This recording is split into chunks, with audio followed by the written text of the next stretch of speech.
of the wrong lifestyle. This is an epidemiological transition. My dear friends, whatever the mortality rate we are experiencing right at this moment, by the end of 2020, out of 10, every 10, 7 deaths would be due to these NCDs. Can you believe it, where we are heading? And let me take a privilege that Ayush has the strength to prevent or at least to stall this rampant increase.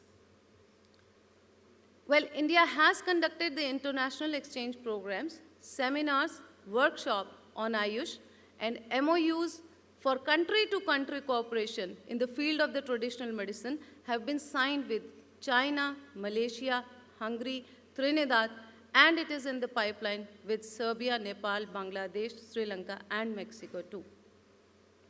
So what are the, after going for these statistical data as well as the growth drivers, what are the reasons to invest?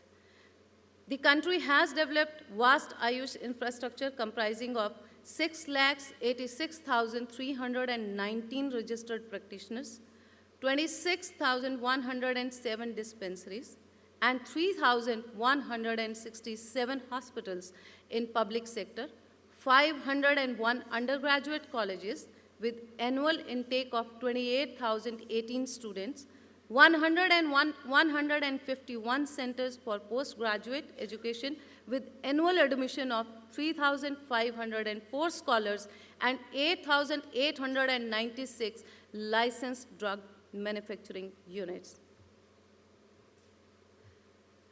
In India, there are 7 national institutes for this, 2 for Ayurveda and one other for the other departments, and 2 northeastern institutes to cater to the needs of the particular of that area, and 2 pharmacopoeia laboratories, 1 pharmacopoeia commission for Indian medicine, on the top a national medicinal plant board and a public sector undertaking for manufacture of standardized Ayurvedic and Unani medicines, which is a very beautiful and a welcome kind of this step. FDI policy, wherever it is if it is related, 100% of FDI is permitted in the Ayush sector. So what are the sector policies? What they give the further fillip or the boost to the Ayush? A national health assurance mission to be launched in order to promote the sector. Again, a wonderful step. A number of Ayush clusters across the country will provide plug-and-play facilities, which is the most beautiful aspect of this agenda, and which gives the liberty to just come and put it into the picture and be practical and start serving the society. The National Rural Health Mission has a declared policy of promoting pluralistic healthcare by involving, alongside the allopathy system, the Ayush system, including some local tradition in its operational mission.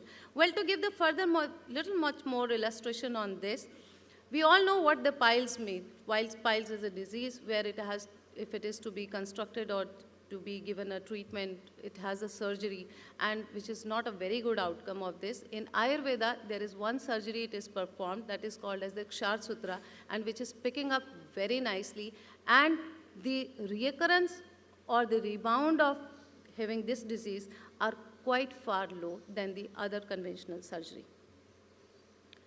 Some evidence-based centers are to be set up by All India Institute of Medical Sciences. These centers will also be instated in the government hospital. The establishment of Northeastern Institute of Ayurveda and Homeopathy at Shillong, Meghalaya, and Northeastern Institute for Folk Medicine at Pasighat. Third most point is, which is again a very good incentive, central sector scheme for promotion of international cooperation in Ayush for providing incentives for promotion of Ayush abroad. What are the financial supports what we can look forward to have from the government sector? A scheme has been envisaged for the development of Ayush clusters for creating a common facility center for standardization, quality assurance, productivity, infrastructure, and capacity building through a cluster-based approach.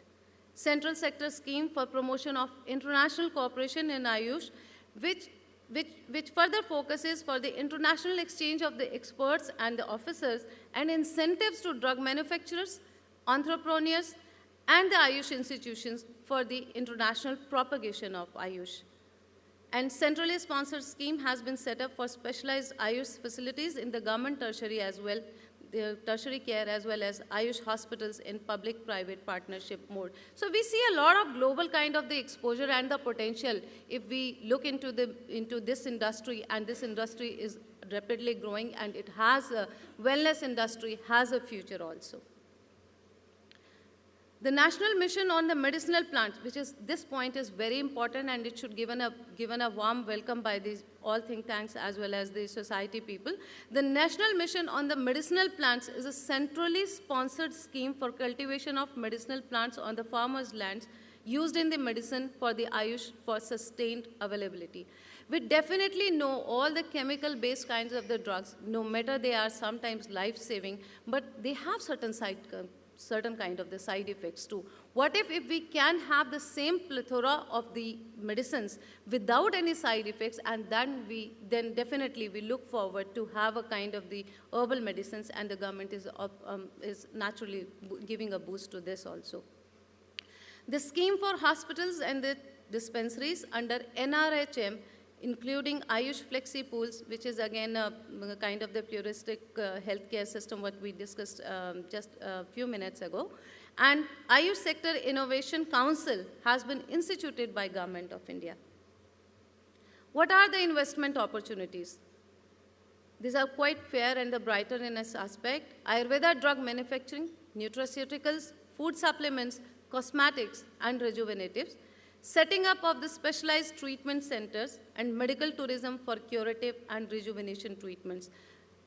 Everybody would agree with me, because whenever we travel overseas and when we say India has a traditional system of medicine, the only one answer any foreigner would come up with their impromptu answer on their tongue would be like, oh, this is Kerala. So what kind of the efforts the Kerala government is putting up to promote this traditional system of medicine, that is Ayurveda, and a huge amount of the medical tourism they are catering down in the South India.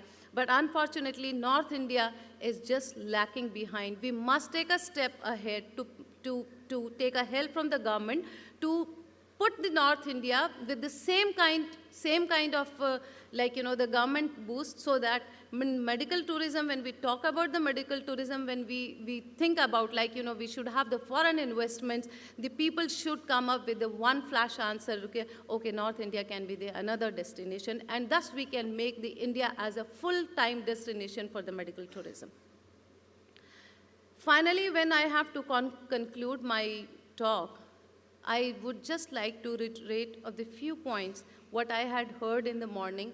Like Dr. Murthy was delivering his talk on this dais, I just noted down one point that he said, we see the bonsai, and the bonsai is definitely has a one soul contentment that, it's good to look at.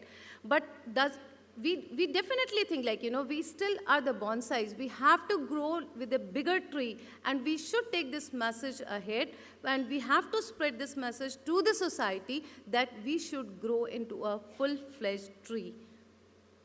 And that's how I conclude my talk, and thank you for listening my talk and giving this opportunity to be on this stage. Thank you so much.